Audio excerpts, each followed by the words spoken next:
नमः शिवाय। हर हर महादेव।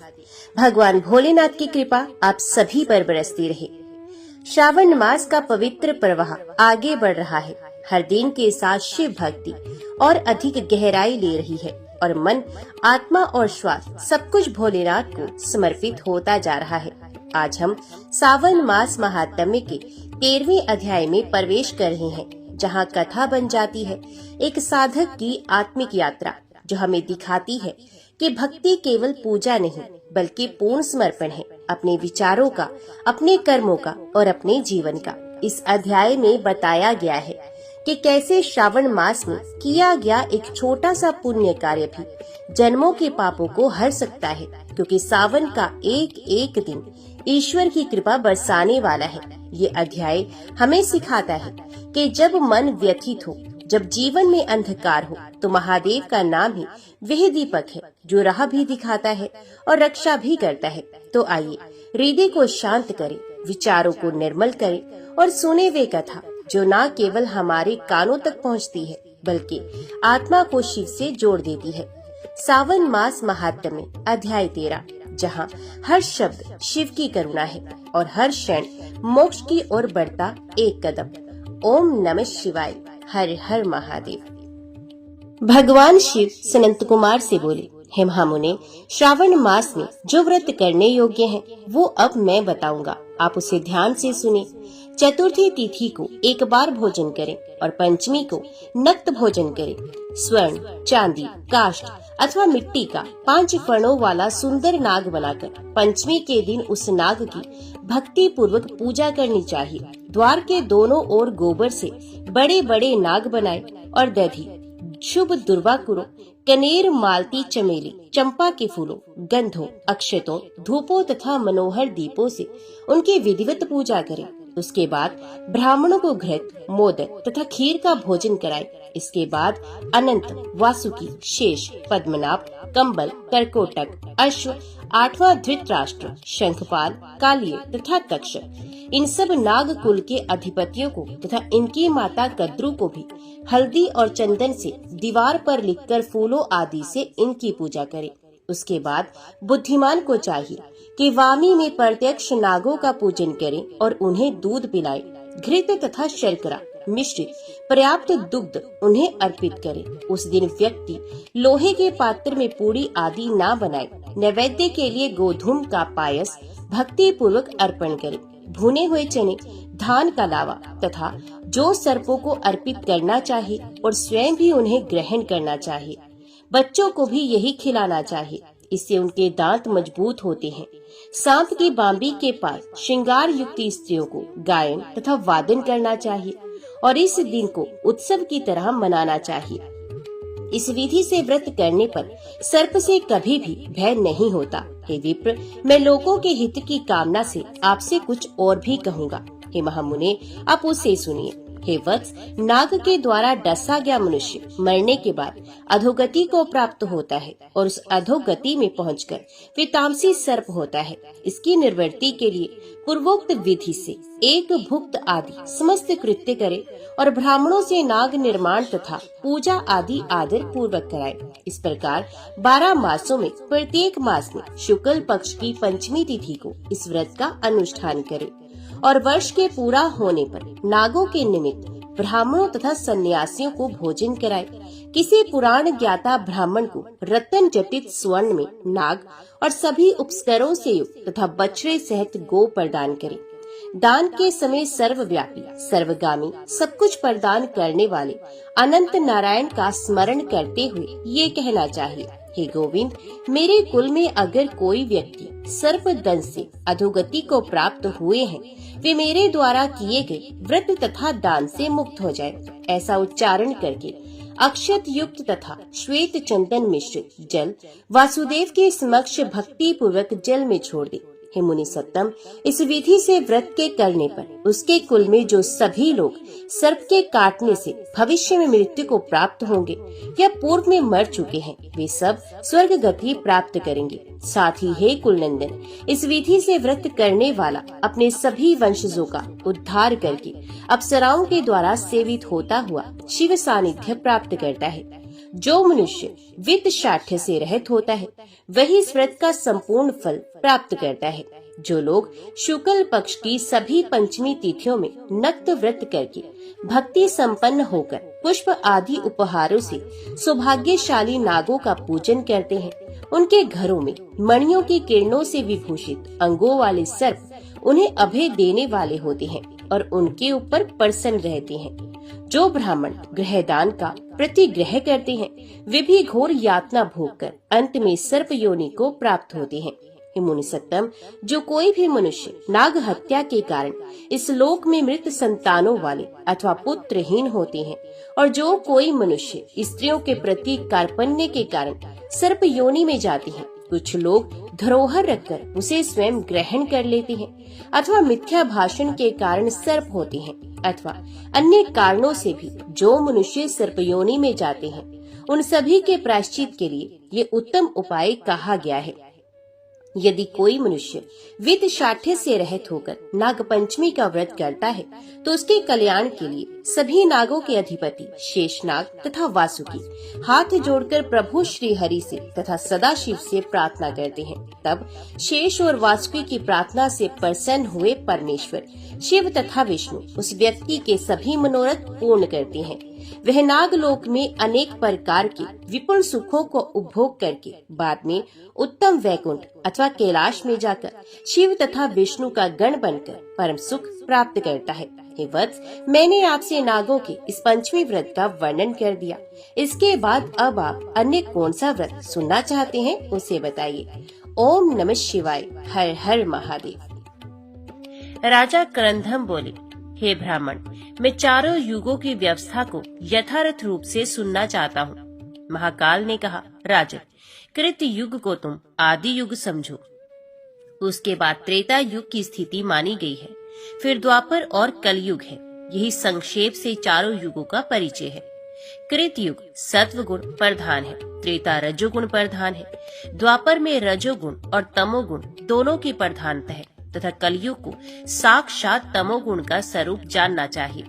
अब चारों युगों में जो युग का प्रधान आचार है उसका वर्णन करता हूँ। कृत युग में ध्यान प्रधान है, त्रेता में यज्ञ को प्रधान कहा जाता है, द्वापर में सत्य बर्ताव ही प्रधान धर्म है तथा कलयुग में दान ही सर्वोत्तम धर्म बताया गया है। कृत युग में मानसीय सृष्टि होती है। उस समय सबके जीवन निर्वाह की वृत्ति रस और उल्लास से परिपूर्ण होती है। समस्त प्रजा तेजस्विनी होती है। सब प्राणी सदा तृप्त रहते हैं। सभी आनंद मगन तथा सुख भोग की सुविधा से संपन्न होते हैं। उनमें कोई ऊंच और नीच नहीं होता। संपूर्ण प्रजा समान रूप से शुभ कार्य में तत्पर रहती है। कृत युग में सब लोगों की आयु समान होती है। सबको सुख उपलब्ध होता है। रूप और सौंदर्य भी सब में समान देखे जाते हैं। किसी में प्रसन्नता नहीं होती, उद्वेग नहीं, द्वेष नहीं, ग्लानि नहीं।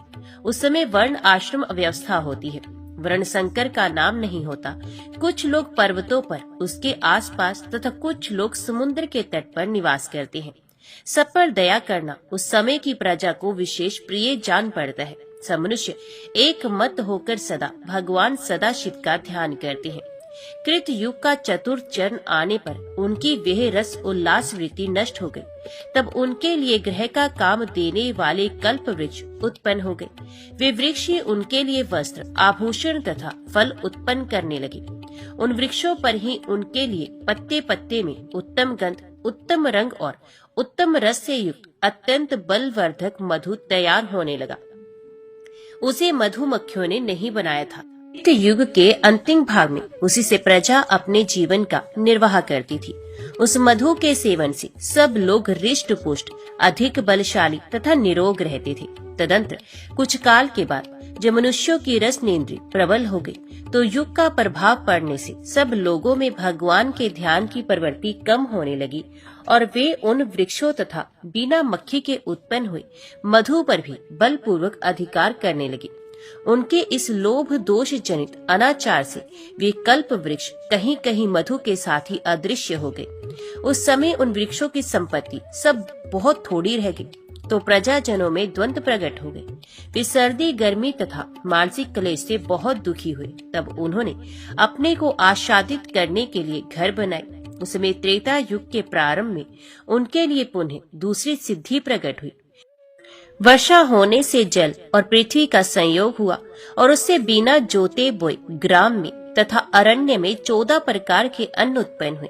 तदंतर ऋतुओं के अनुकूल फूल और फल से भरे हुए वृक्षों और लताओं का प्रादुर्भाव हुआ। इस तरह अनेक प्रकार के धान्य, पुष्प और फलों से प्रजा का जीवन निर्वाह होने लगा। तत्पश्चात काल के प्रभाव से पुनः उनमें राग और लोभ का संचार हुआ। फिर तो सब लोग अपनी अपनी शक्ति के अनुसार हठ पूर्वक बड़ी शीघ्रता के साथ नदियों, पर्वतों, क्षेत्रों, वृक्षों, लताओं और धान्य को भी अपने अधिकार में करने लगे। इस धर्म विपरीत आचरण से 14 प्रकार के धान्य नष्ट हो गए। सभी औषधियां धरती में प्रवेश कर गई। इससे प्रजा को बड़ी पीड़ा होने लगी। ये देख वेन कुमार राजा पृथु ने सब प्राणियों के हित के लिए पृथ्वी का दोहन किया। तब से सब प्रजा वार्त नमक वृत्ति के द्वारा हल और फाल से जोत बोकर उत्पन्न किए हुए अन्न से जीवन निर्वाह करने लगे। उस समय क्षत्रिय लोग समस्त प्रजा का पालन करते थे। वर्ण आश्रम धर्म की प्रतिष्ठा थी। त्रेता में सब और यज्ञ की ही चर्चा होने लगी। अज्ञानी मनुष्य भगवान सदाशिव के ध्यान में मोक्ष मार्ग को छोड़कर रागवश वेदों की यज्ञ संबंधी पुष्पित वाणी का आश्रय ले यज्ञ द्वारा स्वर्ग प्राप्ति के साधन में संलग्न हो गई। तदंतर द्वापर आने पर मनुष्य में बुद्धि भेद उत्पन्न होता है। मन, वाणी और क्रिया द्वारा बड़ी कठिनाई से जीविका चलने लगती है। सब में लोभ और अधैर्य बढ़ जाता है। भगवान शंकर का आश्रय छोड़ देने से सब में धर्म संकरता आ जाती है तथा वर्ण और आश्रम धर्म की मर्यादा टूटने लगती है। द्वापर में ऐसी अवस्था आने पर भगवान वेद व्यास प्रकट होते हैं और वे द्वापर के अंतिम भाग में एक ही वेद के 4 विभाग करते हैं। द्विजों के हित के लिए व्यास जी के द्वारा एक ही वेद 4 चरणों में प्रकट किया जाता है। इन्हीं वेदों की अर्थ का विस्तार होने से इतिहास और पुराणों के अनेक भेद होते हैं। ब्रह्म पुराण, पद्म पुराण, विष्णु पुराण, शिव पुराण, भागवत पुराण, नारदीय पुराण, 7वां मार्कंडेय पुराण, 8वां अग्नि पुराण, 9वां भविष्य पुराण, 10वां ब्रह्म वैवर्त पुराण, 11वां लिंग पुराण, 12वां बारह पुराण, 13वां सकंद पुराण, 14वां वामन पुराण, 15वां कूर्म पुराण, 16वां मत्स्य पुराण, तत्पश्चात गरुड़ पुराण और ब्रह्मांड पुराण। ये 18 पुराण हैं। अब इस वराह कल्प में होने वाले व्यासों के नाम सुनो। ऋतु, सत्य, भार्गव, अंगीरा, सविता, मृत्यु, शतकृतु, बुद्धिमान, वशिष्ठ, सारस्वत, त्रिधामा, वेदज्ञ, मुनिवर, त्रिवत, शततेजा, स्वयं भगवान नारायण, कर्क, आरुणि, कृतिंजय, भारद्वाज, कविश्रेष्ठ, गौतम, मुनिवर वाश्रवा, शुम्यान मुनि, तृणविंदु, ऋषभ, शक्ति, पराशर, जातुकर्ण्य, विष्णु रूप साक्षात द्वैपायन मुनि तथा अश्वत्थामा। ये भूत और भविष्य व्यास सूचित किए गए। द्वापर में लोक कल्याण के लिए धर्मशास्त्र के भी अनेक भेद होते हैं। मनु, अत्रि, विष्णु, हारित, याज्ञवल्क्य, उष्णा, अंगीरा, यम, आपस्तम, संवरत, कात्यायन, बृहस्पति, पराशर, व्यास, शंख, लिखित, दक्ष, गौतम, शाततप तथा वशिष्ठ ये धर्मशास्त्र के प्रवर्तक ऋषि हैं।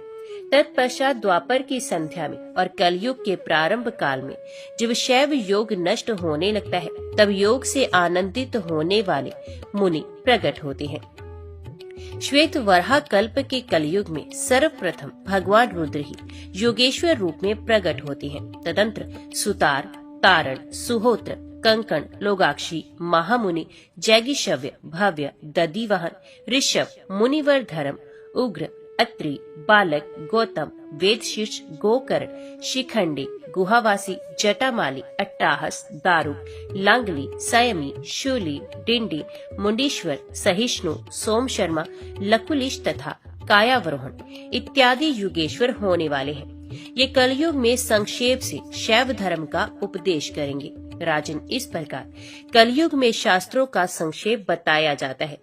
अब कलयुग की प्रवृत्ति सुनो, जो हर्ष और उद्वेग में डालने वाली है। कलयुग में तमोगुण से व्याकुल इंद्रियों वाले मनुष्य माया, असूया तथा तपस्वी महात्माओं की हत्या भी करते हैं। कली में मन और इंद्रियों को मथ डालने वाला राग प्रकट होता है। सदा भूख मरी का भय सताता रहता है। भयंकर अनावृष्टि का भय भी प्राप्त होता है। सब देशों में नाना प्रकार के उलटफेर होते रहते हैं। सदा अधर्म सेवन करने के कारण मनुष्यों के लिए वेद का प्रमाण मान्य नहीं रह जाता। प्राय लोग अधार्मिक, अनाचारी, अत्यंत क्रोधी और तेजहीन होते हैं। लोभ के वशीभूत होकर झूठ बोलते हैं। उनमें अधिकांश नारियों का सा स्वभाव आ जाता है। उनकी संतान दुष्ट होती है। ब्राह्मणों के दूषित यज्ञ याग, दोष युक्त स्वाध्याय, दूषित आचरण तथा अशस्त्र शास्त्रों के सेवन रूप कर्म दोष से समस्त प्रजा का विनाश होता है। क्षत्रिय और ब्राह्मण नाश को प्राप्त होते हैं और वैश्य तथा शूद्रों की वृद्धि होती है। शूद्र लोग ब्राह्मणों के साथ एक आसन पर सोते, बैठते और भोजन भी करते हैं। शूद्र ब्राह्मणों के आचार को अपनाते हैं और ब्राह्मण शूद्रों के समान आचरण करते हैं। चोर राजाओं की वृत्ति में स्थित होते हैं और राजा लोग चोरों के समान बर्ताव करते हैं। पतिव्रता स्त्रियां कम होने लगती हैं और कुलटाओं की संख्या बढ़ती है। कलयुग में भूमि प्राय थोड़ा फल देने वाली होती है। कहीं कहीं वे अधिक उपजाऊ होती है। राजा लोग निडर होकर पाप करते हैं। वे रक्षक नहीं वरन प्रजा की संपत्ति हड़प लेने वाले होते हैं। कलयुग में प्राय क्षत्रिय पर जाति के लोग राजा होते हैं। ब्राह्मण शूद्र की वृत्तिका से जीविका चलाने वाले होंगे। शूद्र ब्राह्मणों से अभिवंतित होकर स्वयं वाद विवाद करने वाले होंगे। वे द्विजों को देखकर भी अपने आसन से उठकर खड़े नहीं होंगे। द्विज लोग मुंह पर हाथ रखकर नीच से नीच शूद्र के भी कान में अत्यंत विनय पूर्वक कोई बात कहेंगे। द्विजों के सामने भी शूद्र ऊंची आसन पर बैठे रहेंगे। यह बात जानकर भी राजा उन्हें दंड नहीं देगा। देखो काल का जैसा प्रभाव है। अल्प विद्या और अल्प भाग्य वाले ब्राह्मण सुंदर सुंदर फूलों तथा अन्य प्रकार के अलंकारों से शूद्र की अर्चना करेंगे। कलयुग के ब्राह्मण पाखंडियों के ना लेने योग्य दूषित दान को भी ग्रहण करते हैं और उसके कारण दुस्तर रौरव नरक में पड़ते हैं। करोड़ों द्विज कली काल में तप और यज्ञ का फल बेचने वाली तथा अन्यायी होती हैं। मनुष्यों के संतानों में पुत्र थोड़े और कन्याएं अधिक होती हैं। कलयुग में मनुष्य वेद वाक्यों तथा वेदार्थों की निंदा करते हैं। शूद्रों ने जिसे स्वयं रच लिया हो वही शास्त्र एवं प्रमाण माना जाएगा। हिंसक जीव प्रबल होंगे और गोवंश का क्षय होगा। दान आदि कोई भी धर्म अपने शुद्ध रूप में नहीं पालित होगा। साधु पुरुषों का अनेक प्रकार से विनाश होगा। राजा लोग प्रजा के रक्षक नहीं होंगे। कलयुग का अंतिम भाग उपस्थित होने पर प्रत्येक जनपद के लोग अन्न का व्यापार करेंगे। ब्राह्मण वेद बेचने वाले होंगे। स्त्रियां व्यभिचार से अर्थ उपार्जन करेंगी। घरों में स्त्रियों की प्रधानता होगी। वे अपवित्र कपड़े पहनने वाले तथा कर्कशा होंगी। बहुत अधिक भोजन में लिप्त होकर कृत्या की भांति प्रतीत होंगी। कलयुग में प्राय सब लोग वाणिज्य वृत्ति करने वाले होंगे। इंद्र छिटपुट वर्षा करने वाले होंगे।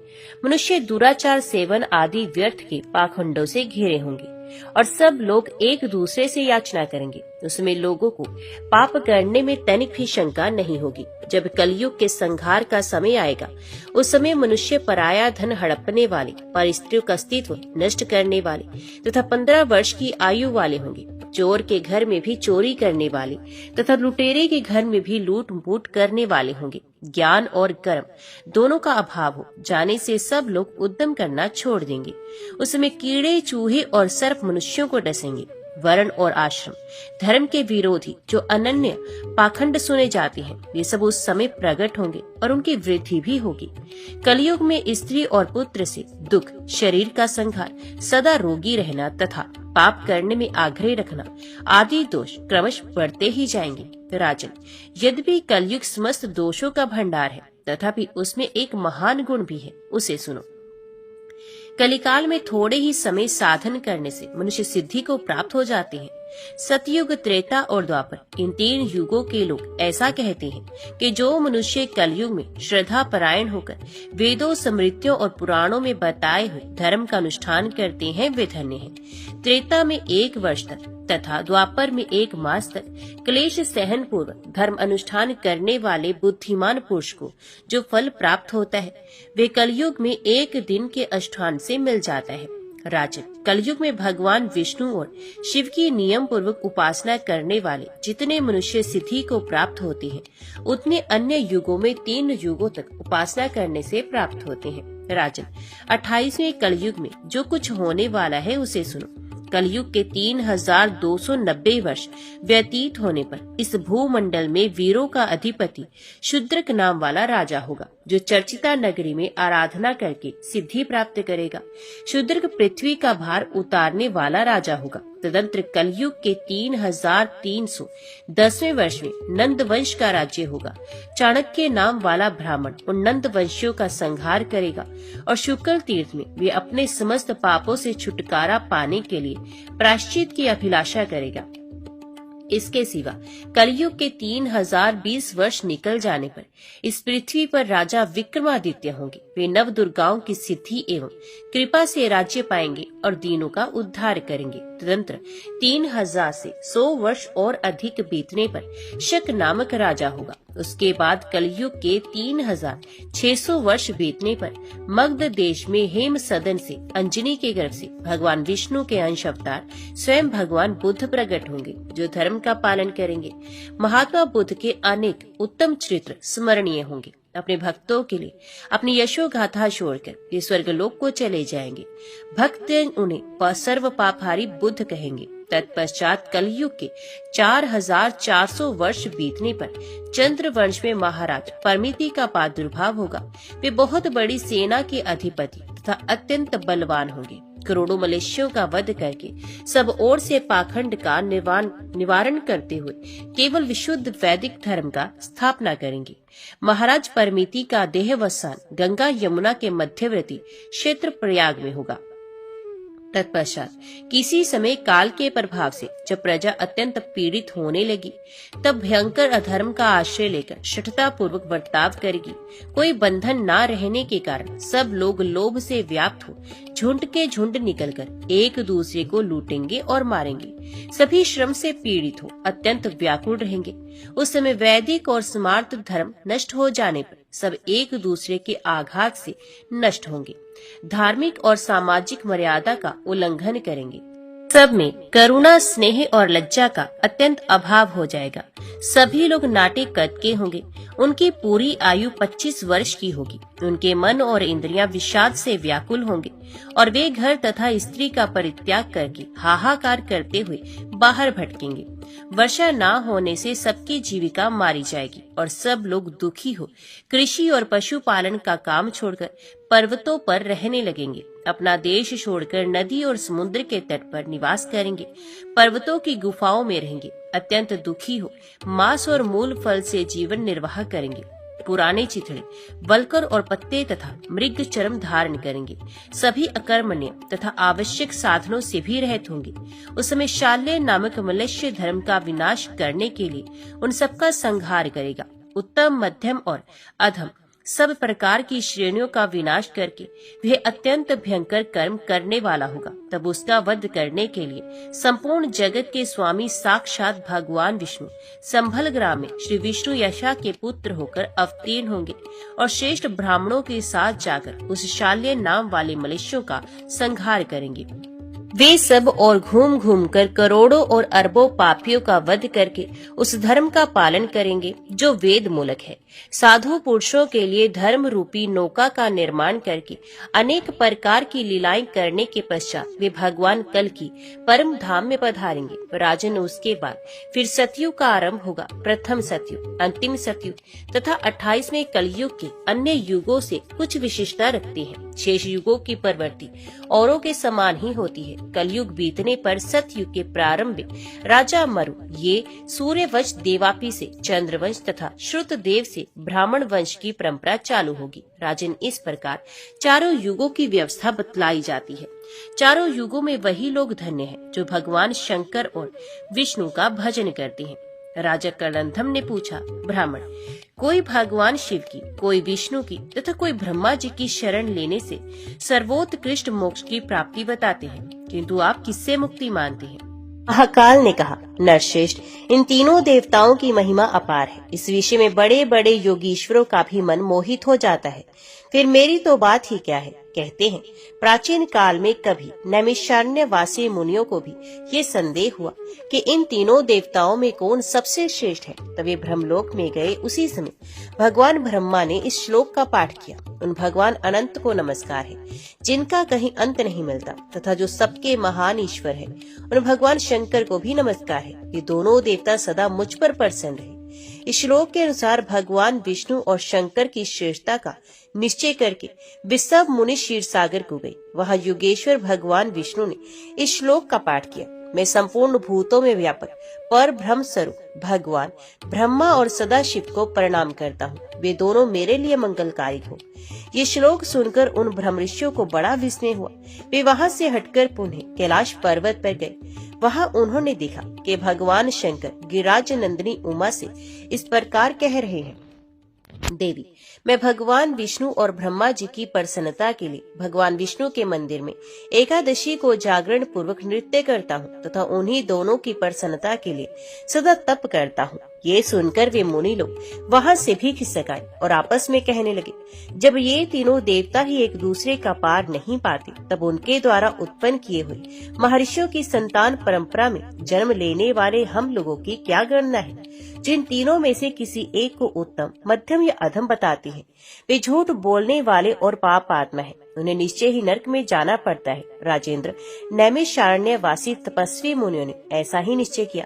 ये सत्य ही है और मेरा भी यही स्पष्ट मत है। सहस्रों जप करने वाले सहस्रों वैष्णव तथा सहस्रों शैव ब्रह्मा विष्णु और शिव का आराधन करके अपने को संसार बंधन से मुक्त कर चुके हैं। इसलिए जिसका हार्दिक अनुराग जिस देवता के प्रति स्पष्ट रूप से प्रकट हो, वे उसी का भजन करें। इससे वे पाप रहित हो सकता है।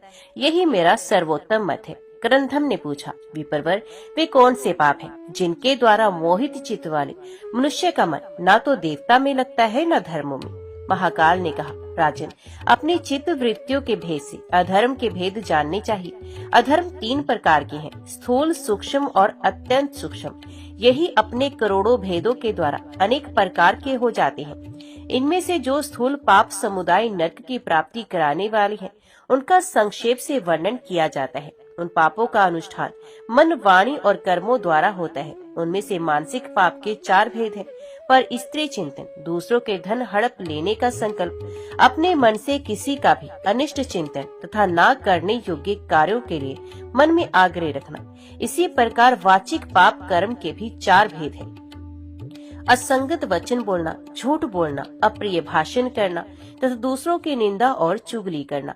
शारीरिक पाप कर्म भी 4 प्रकार के हैं, अभक्ष्य भक्षण, हिंसा, मिथ्या भोगों का सेवन तथा पराये धन का अपहरण। इस प्रकार मन, वाणी और शरीर से होने वाले ये 12 प्रकार के पाप कर्म बताए गए। इनके भेदों का पुनः वर्णन करूंगा, जिनका फल अनंत है। जो संसार समुद्र से तारने वाले महादेव जिसे द्वेष रखते हैं, वे महान पातकों से युक्त होने के कारण नरक अग्नियों में जलते हैं। निरंतर फल देने वाले 6 महापातक बताए जाते हैं।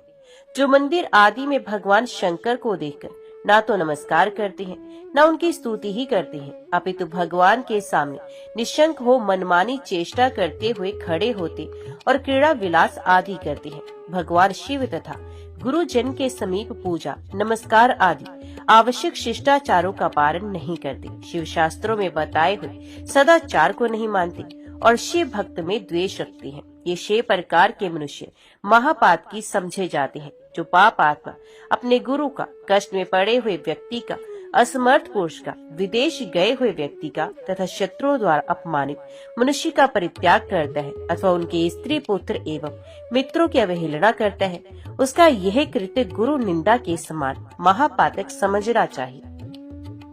ब्रह्मत्यारा, मदिरा पीने वाला, स्वर्ण की चोरी करने वाला, गुरु पत्नी का भी, ये 4 महापातकी है। जो इनके पास संसर्ग रखता है, वे 5वां महापातकी है। जो लोग क्रोध से, द्वेष से, भय से अथवा लोभ से ब्राह्मण पर उसके मर्म को अत्यंत पीड़ा पहुंचाने वाले महान दोष का आरोप करते हैं, वे ब्रह्म हत्यारे कहे गए हैं। जो याचना करने वाले अकिंचन ब्राह्मण को बुलाकर पीछे नहीं है ऐसा कहते हुए दोनों अस्वीकार कर देता है, वे भी ब्रह्म हत्या करने वाला माना गया है। जो सभा में उदासीन भाव से बैठे हुए श्रेष्ठ ब्राह्मण को अपने विद्या अभिमान से निस्तेज करने की चेष्टा करता है, वे ब्राह्मण घाती बताया गया है। जो गुरुजनों के साथ बलपूर्वक विरोध करके अपने झूठे गुणों का बखान करते हुए अपने आप को उत्कृष्ट सिद्ध करना चाहता है, उसे भी ब्रह्म हत्यारा ही कहा गया। भूख प्यास से जिनके शरीर को संताप हो रहा है, अतएव जो भोजन करने की इच्छुक है, ऐसे ब्राह्मणों के भोजन में जो विघ्न डालता है, उसे ब्राह्मण घाती कहते हैं। जो सबकी चुगली करता है, सब लोगों के छिद्र ढूंढने में ही लगा रहता है, सबके मन में उद्वेग पैदा करता है तथा जिसमें क्रूरता भरी हुई है, ऐसा मनुष्य ब्रह्म हत्यारा माना गया है। जो प्यास से पीड़ित हो, जल पीने के लिए जलाशय पर जाती हुई गौ के मार्ग में विघ्न उपस्थित करता है, उसे गोघाती कहते हैं। ब्राह्मणों ने न्याय पूर्वक जिस धन का उपार्जन किया, उसे छल बल से हर लेना ब्रह्म हत्या के समान माना गया। माता पिता का त्याग करना, झूठी गवाही देना, अपने मित्र का वध करना, अभक्ष्य भक्षण करना, किसी स्वार्थवश वन जंतुओं का वध करना, क्रोध में आकर गांव, वन और गौशालाओं में आग लगा देना इत्यादि बड़े भयानक पाप मदिरा पान के समान माने गए हैं। दरिद्र मनुष्यों का सर्वस्व हर लेना, मनुष्य, स्त्री, हाथी और घोड़ों को चुरा लेना, गो, भूमि, रत्न, स्वर्ण, औषधियों के रस, चंदन, अगुरु, कपूर, कस्तूरी तथा रेशमी वस्त्रों का अपहरण करना तथा हाथ में दी हुई धरोहर को हड़प लेना आदि पाप स्वर्ण की चोरी के समान माने गए हैं। पुत्र और मित्र की स्त्रियों तथा बहनों के साथ संभोग करना, कन्या के साथ व्यभिचार का दुस्साहस करना, चांडाल की स्त्रियों को अपने उपभोग में लाना तथा अपने समान वर्ण वाली स्त्री के साथ व्यभिचार करना गुरुपत्नी गमन के समान माना गया है।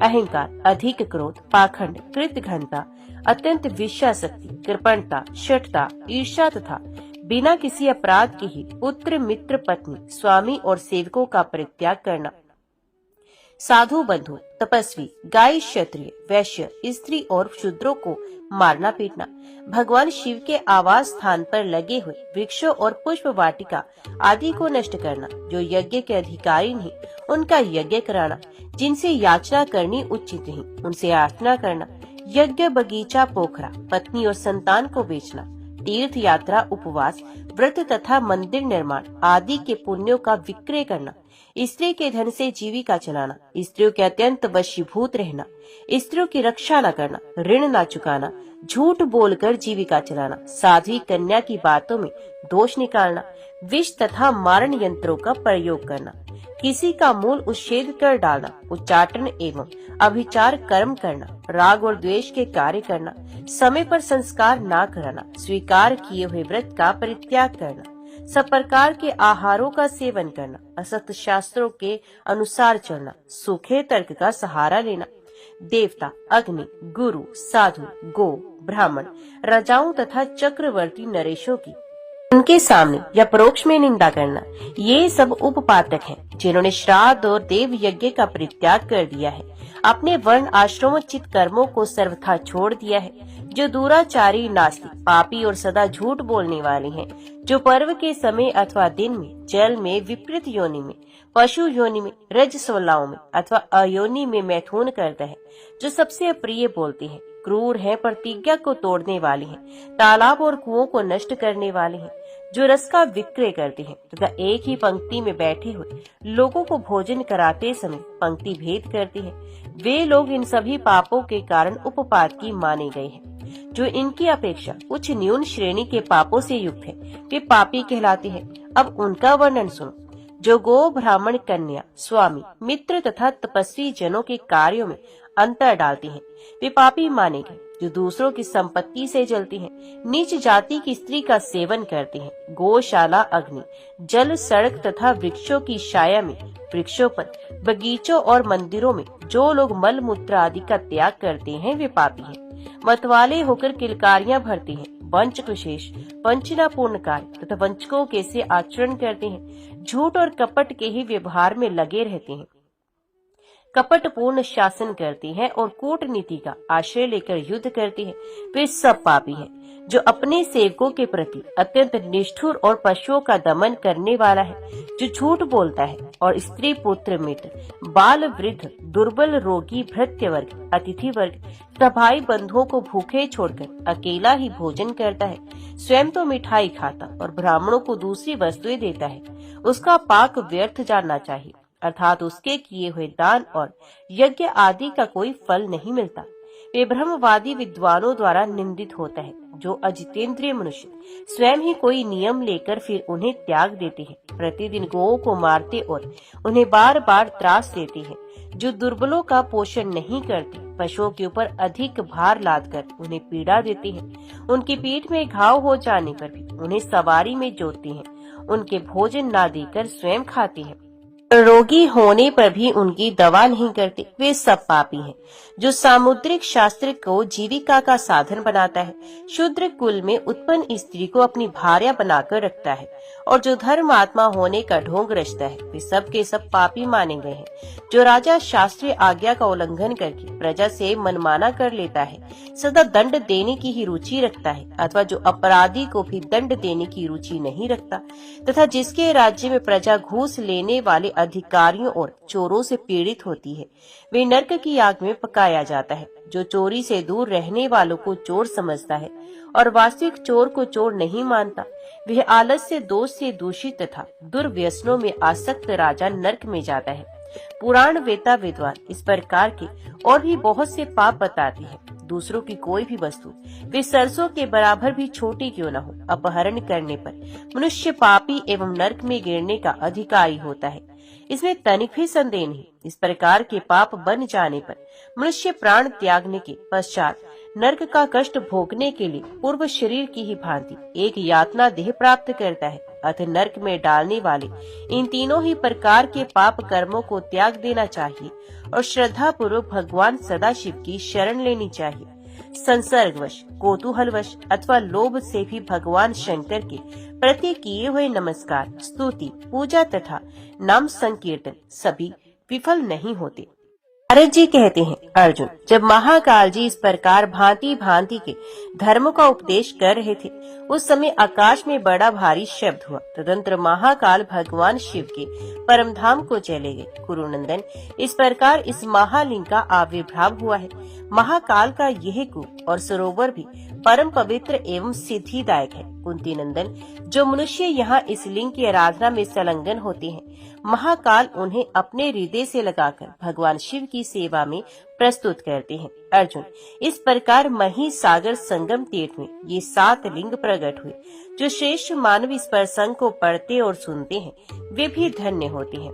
अर्जुन, तदंतर मही सागर संगम में जब मैंने स्थान की स्थापना कर ली, तब कालांतर में मन ही मन विचार किया कि यह तीर्थ भगवान वासुदेव के बिना शोभा नहीं पा रहा है। ठीक उसी तरह जैसे बिना सूर्य के संसार सुशोभित नहीं होता, भगवान विष्णु भूषण के भी भूषण है। जिस तीर्थ में, जिस घर में, जिस हृदय में तथा जिस शास्त्र में मेरे स्वामी भगवान विष्णु नहीं है, वे सब असत्य है। इसलिए वरदायक भगवान पुरुषोत्तम को प्रसन्न करके संपूर्ण विश्व पर अनुग्रह करने की कामना से इस तीर्थ में उन्हें साक्षात कला से ले आऊंगा।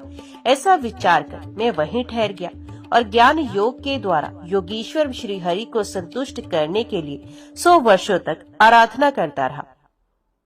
संपूर्ण इंद्रियों को अपने वश में करके वासुदेवमय होकर सब प्राणियों पर कृपा रखते हुए अष्टाक्षर मंत्र के जप में लगा रहा। इस प्रकार मेरे आराधना करने पर गरुड़ पर बैठे हुए भगवान श्री हरि कोटि कोटि गणों के साथ आकर मुझे प्रत्यक्ष दर्शन दिया। तब मैंने श्री हरि को विधि पूर्वक अर्घ्य दिया, प्रणाम करके दोनों हाथ जोड़े और कहा, प्रभु, पूर्व काल में श्वेतद्वीप नामक धाम में मैंने आपके अजन्मा सनातन नर नारायण स्वरूप का दर्शन किया है। जनार्दन, उसी रूप की एक कला यहाँ स्थापित कीजिए। भगवान, यदि आप प्रसन्न हैं, तो मेरी ये प्रार्थना स्वीकार करें।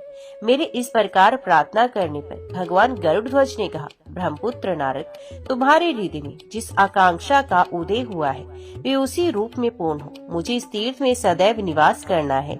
यो कहकर श्री विष्णु प्रतिमा में अपनी कला स्थापित करके भगवान विष्णु जब चले गए, तब मैंने संपूर्ण विश्व पर अनुग्रह करने की इच्छा से उनके श्री अर्चन विग्रह की स्थापना की। यतः साक्षात श्वेत द्वीप निवासी श्री हरि यहाँ विराजमान है, जो कि सबसे वृद्ध है। अतः वे इस तीर्थ में वृद्ध वासुदेव के नाम से विख्यात हुए हैं।